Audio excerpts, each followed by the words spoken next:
There was another rabbi. His name was Pinas, something like that. He entered the meditation place, and many disciples were gathering together and talking. So the rabbi asked them, "What are you talking about?"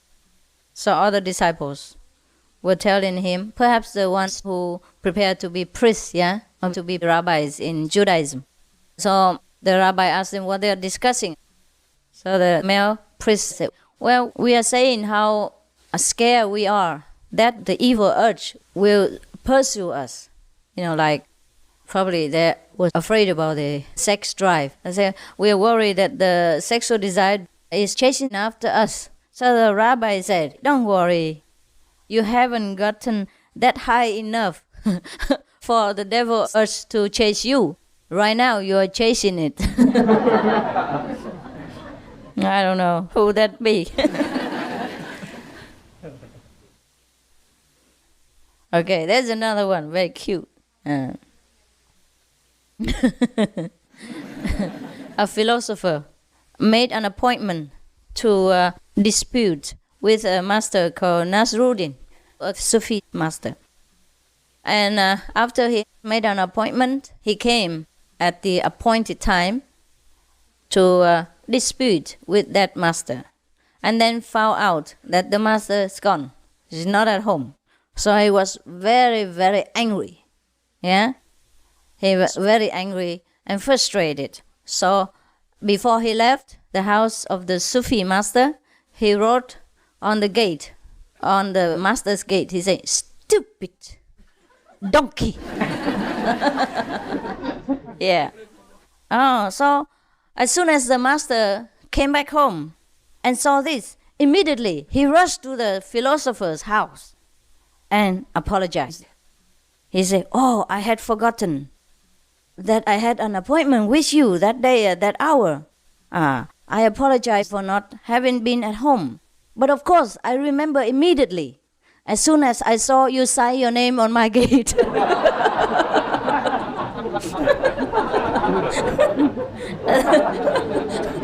This is good, huh? This is good. Huh?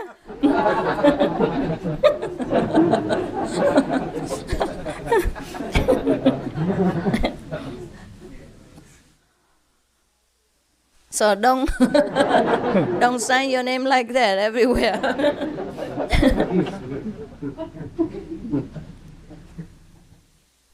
Just like the story of the Buddha, you remember? That somebody came to the Buddha and scolded him and humiliated the Buddha all morning. The whole morning long. He just stood there and humiliated the Buddha and called him all kinds of bad names and cursed him and scolded him in every way possible. And the Buddha didn't say anything. He just smiled and sat there. So after a while, the man said, "I have been degrading you all morning. Why you just keep quiet and don't say anything? Aren't you disturbed? You don't feel angry? You don't feel concerned?" Buddha said, "No, why should I? If somebody wants to give me some present and I don't accept it, then the person has to take it back home." And there is another story similar. There was a man who studied with a master. And the master taught him that every time anybody scolded him or humiliated him in some way, then he must pay that person in money. So he did that for many years. Until one day his master said, "Okay, now you don't have to pay anymore. It's okay. No more." So he left the master and went to another city. And there he saw another master sitting in front of the gate of a city and humiliated everybody who passed him by. Everybody who passed the master by, he just scolded them, cursed them, and humiliated them, all kinds of things. And when it came to the student's turn, as he passed by, that master also scolded him and humiliated him in all ways. And the student began to laugh very loud. So that master was surprised, say, "Why are you laughing?" Everybody was upset. You are the only one who laughed when I scolded you for no reason. So the student said, all these years I have to pay for people when they scold me, and today you scolded me for free. I'm so happy. That's why I'm laughing. So the master now knows this much. Yeah. So he invited the student to come into his city and give everything to him as his successor. The city happened to be a spiritual practicing center, yeah? And the master and the disciple has built it up as a city. And everything inside, every precious thing, and all the disciples around the world also belong to that student now. Because the master has found a successor. So that's very good that we should be used to with hardship and humiliation, huh? Maybe one day we'll get the whole city, you never know. Or maybe CHINGHAI-부 center at least. Huh? Well, it's not a city, but it's pretty. Huh? It's pretty enough. And I'm also looking for a successor.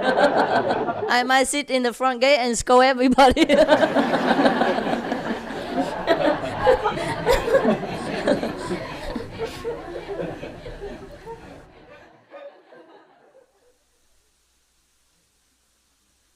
Oh, there's another story.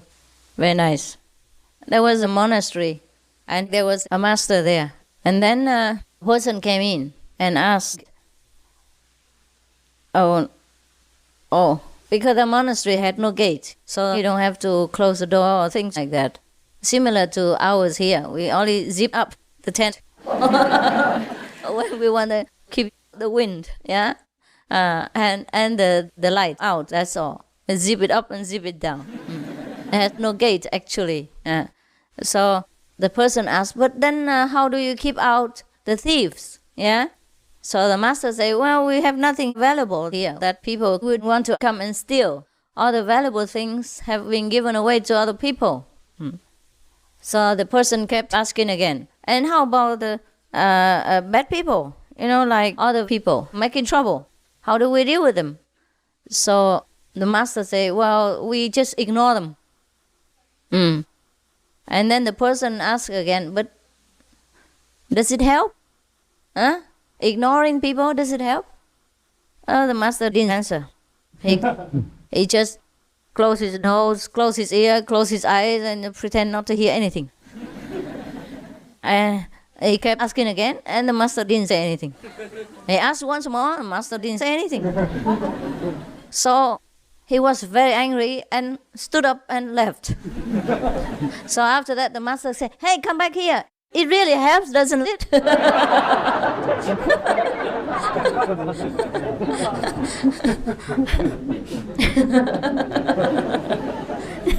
Yeah, demonstration is better than lecturing. It really helps. So it's a good lesson for us. If people annoy you, you just,